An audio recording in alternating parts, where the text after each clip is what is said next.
Sir, paano malalagot yung mga police natin say mounting na yung complaint sa kanila? Strike 1, strike 2, strike 3 ba tayo? Ito, sabi nga ni Secretary Andalan, today rin, simultaneously, nilalaw sa atin yung 8888. That is the complaint sa complaint hotline. So, direct yan to the President. Siyempre nyo, kung kayo hindi nirespondihan ng polis, tawagin lang yung 8888, diretso kay Presidente yan, sigurado mamalasin yung polis, wag hindi ito magalaw. Diba? So, kung nag-complement sa akin yan, 911, pag hindi na-respondihan ng 911, yung result to 888, complaint ngayon. Hindi kami national ng police sa 911. So, direct kaya sa office ng Presidente. So, yan lang muna, yung infrastructure na available for us. Sir, clarify lang po ulit. Sir, meron si Shai, di ba yung text ba to?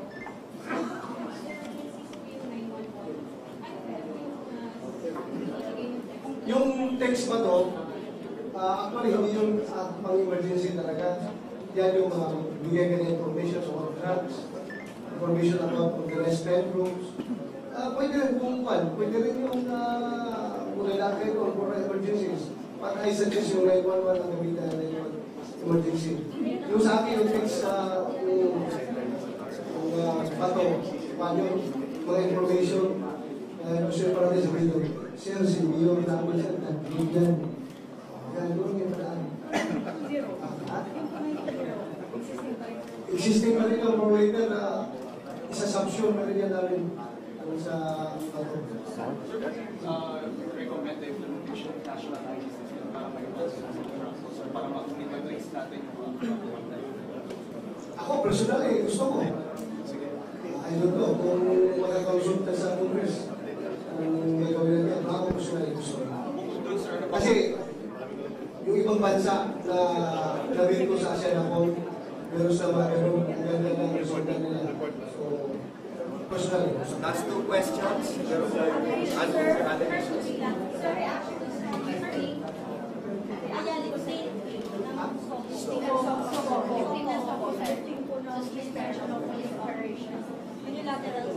yeah, the President has said his word. So, pagtulong pang tayo. which means? Which means yung police operations, normal police operations and military operations, patuloy. Well, yeah, we expect to be alert. Last question. Last question. Sinasabi ng kapila, kasi hindi naman daw yun, hindi naman na-translate o nakascale doon sa baba. Kaya daw hindi naman operation na doon ang military operations. Parang early naman to wave naman daw. Sino bang nag-violate? Sino bang naging aggressor? Hindi naman kami. Di ba? Sila naman ang campus. So, anong basis na sinabi ng Presidente yan? Dahil doon sa ginagawa nila. Kami naman nag-over ng gano'n. Tapos, ayaw na lang ng security ng natin. So, nag-lead to the decision of the President to suspend yung sumpo natin. Sir, is there an ongoing investigation right now? Kasi sinasabi nila kalang doon, mukhang mali ang informasyon na ibigay sa Pangulo dahil hindi naman daw grupong mismo ng mga NPA na legal, kundi yung parang mga sympathizers na ibang mga grupo ang sinasabi na nag-atake. So, is there an ongoing investigation on the part of the police dun sa nangyaring doon? Okay, may investigation. Malalaman natin yan. But we cannot question the President's wisdom on drifting the Sumo and the Sumo. Sir, yung status ng ibang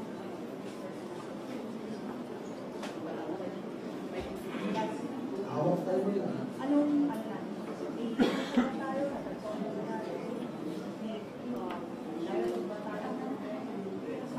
Ongoing yung rescuing po sa local po sa ating mga military. Okay, thank you very much po. Thank you for coming this morning for the press conference of Secretary at Chief PNP and the Metro Foundation. Maraming salamat po sa inyong pagdalo. Hello mga ka-DDS, kasama ko po ngayon si Sir Bato. Magandang hapon po, sir. Magandang hapon mo ka. Salamat po sa pagpapaunlak po ninyo ng interview na to at ready kayong mag-gym. Ano ba yung favorite nyong workout? boxing. Bakit po boxing? Yun na, bago ako nag-college, amateur boxer ako noon eh. Tapos nung pumasok ako sa college, varsity player ako sa boxing. Tapos nung pumasok ako sa PMA, yung tinatawag namin yan, equivalent to varsity, yung core squad, boxing core squad. Yung parang varsity ng boxing. Wow. Pwede pang sample, sir, ng konting uppercut. As ni sir. Okay, sir, ito po yun. Nangako po si Mayor Digong na susugpuin ang kriminalidad, korupsyon in 3 to 6 months. Pwede niyo po bang ma-share sa amin yung mga unang hakbang na gagawin po ninyo para mapatupad po ito? At kung meron na pong mga hakbang na nagagawa, ano po itong mga ito, sir? Una-una, yung first day in office ko, pag-assume ko, magkakaroon kami ng malawakang balasahan. Siguruhin ko na yung mga nakaupo na mga regional directors, provincial directors ay talagang makaka-deliver sa 3 to 6 months na promise ni Mayor na bibigyan ng lunas yung ating problema sa kriminalidad at sa droga. So balasahin ko kagad, ipwisto ko yung dapat makaka-deliver dahil karamihan dyan, yung mga nakapisto, yung iba kung meron mang tumatanggap sa pera galing sa droga, baka kung hindi ba siya tumatanggap, wala silang ginagawa. Hindi masyadong nilalabanan yung problema sa droga. So kailangan ilagay ko kagad yung mga opisyal na matino, palaban, hindi natatakot, masipag, at hindi nasisilaw sa pera. Nabanggit nyo, sir, na babalasahin nyo yung mga PNP officials. Ano naman po ang mensahe nyo dun sa mga PNP officials na sangkot po dito sa pagtutulak ng droga, pagtanggap ng pera galing sa droga, at binibigyan ng protection po mismo yung mga pusher? Ano pong mensahe nyo sa kanila, sa mga PNP officials po na ito? Your days are numbered. Your days are numbered. So, alam naman ninyo kung sino kayo. Halos yung taong bayan dyan, alam na nila kung sino yung mga pulis na patong eh. They're just waiting for the right time to explode. Yung tao ngayon ay punong-puno na sa kagagawa ninyo. Yung pagpapabaya ninyo sa drug problem, pagpapabaya ninyo sa kriminalidad. So, sawang-sawa na yung taong bayan. So they're just waiting to explode. Alam, sir, tama po kayo, sawang-sawa na po yung taong bayan sa mismong mga PNP officials na sila pa po ang nagmaproteksyon sa mga drug pusher. In fact po, marami pong nag-email sa akin ng mga ka-DDS po natin o yung mga Duterte diehard supporters na kinukwento po yung mga nangyayaring kalakaran po sa pagtutulak ng droga, at sabi nga po nila mismo mga pulis, mga opisyal po, mga local government units, yung mga politiko doon ang nagpapasimuno po ng pagtutulak ng droga, at sila po ay natatakot na magsumbong. So bilang pong ordinaryong mamamayang Pilipino at alam nila kung saan yung mga nangyayaring pagtutulak ng droga, saan po sila pwede magsumbong at paano po nila ito maipaparating sa inyo? Sa ngayon, meron tayong PNP hotline, no? Text 2920. Huwag kayo mag-alala, pag kayo magbigay ng information doon, kayo magsumbong, pangangalagaan yung inyong identity. Hindi yan malalaman ng iba. So, huwag kayo mag-alala. At tatanggapin namin lahat ng inyong mga informasyon na i-text doon sa PNP 2920. Text 2920. At in fairness naman, to everyone, yung natatanggap namin ng mga informasyon galing sa inyo, hindi naman ora-orada na aksyonan kagad namin. We still have to validate that. Ibabalidate po namin yan dahil alam mo na, pinapangalagaan namin yung inyong personal safety by not disclosing your identity. Doon naman sa sinusumbong ninyo, para fair tayo, then amin rin ibabalidate yung report ninyo para sigurado tayo. Sir Bato, ano po ang mensahe nyo para sa lahat po?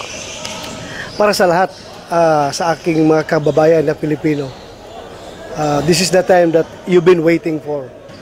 We have to seize the opportunity kung saan alam natin na kayo'y sawang-sawa na. Kaya nga ninyo binoto si Mayor, di ba? Kaya ninyo pinapanalo si Mayor na magiging presidente to lead the fight, our country's fight against drugs and criminality. Kaya huwag natin sayangan po ito. This is a golden moment for us. Magkaisa na po tayong lahat. Huwag niyo pabayaan ang inyong PNP, huwag niyo pabayaan ang inyong gobyerno na lumaban sa droga at kriminalidad.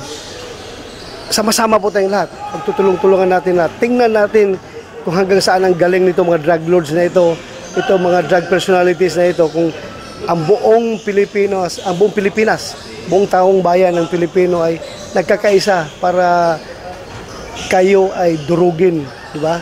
Dudurugin yung mga drug lords na yan. Magtutulong-tulungan tayo. So, yun lang po. At saka, dagdag ko rin po is, sana po, ipagdarasal niyo po kami, ang inyong kapulisan, na sana ay kami ay magtagumpay sa aming hangarin. Yung aming time frame po ay napaka-iksi. This is 3 to 6 months, di ba? Sana po, after 6 months, masasabi natin na kami ay nagtagumpay. Tayo ay nagtagumpay, tayong lahat. Kasi yung deadline ni Mayor is not only for the PNP, kundi sa buong bansa yun. Sana tayo magtutulong-tulungan. So yun lang po, pagdasal niyo po kami na sana magtagumpay at hindi po kami magkakamali sa aming gagawin.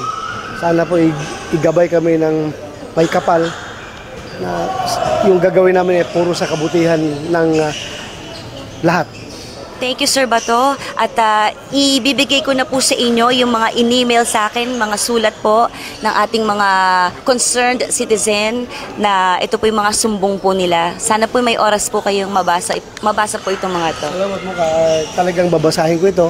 At sa inyo na nagtiyaga na gumawa nito, hindi po ito mawawala ng saysay. Babasahin ko ito at action na namin ito. Sir, maraming salamat po. Thank you po.